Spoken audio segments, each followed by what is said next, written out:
Selon le Bureau international du travail, plus de 160 millions d'enfants de 5 à 17 ans sont soumis à des travaux dangereux et déshonorants dans le monde entier. En Côte d'Ivoire, 1 500 000 enfants travaillent dans les champs et les mines. Ces travaux nuisent à la santé et à la sécurité de ces enfants. Ils leur privent également de la scolarisation et de la liberté. Pour lutter efficacement contre ces fléaux, la communauté internationale a institué depuis 2002 la Journée mondiale contre le travail des enfants. En Côte d'Ivoire, la cérémonie officielle commémorative s'est déroulée à Boisflé.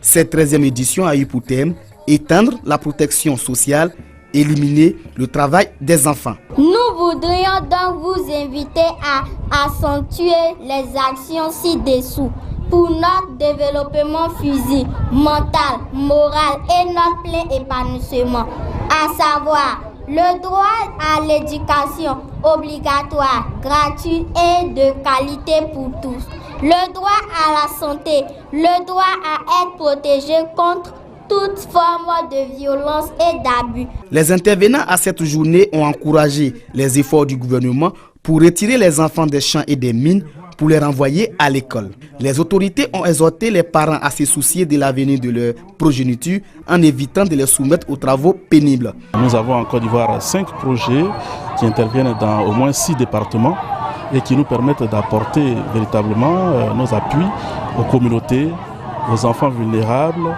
Il faut dire que le travail des enfants est un phénomène qui a été pris à bras le corps par le gouvernement de Côte d'Ivoire. Depuis le 3 novembre 2011, le président de la République a signé 2 décrets, tout cela à l'effet de pouvoir bouter hors de notre pays le travail des enfants. Le comité interministériel de lutte contre la traite, l'exploitation et le travail des enfants, le comité national de surveillance des actions de lutte contre la traite, l'exploitation et le travail des enfants présidé par la première dame Dominique Ouattara et la fondation Didier Drogba mènent des actions dans cette région du pays pour l'éradication du fléau.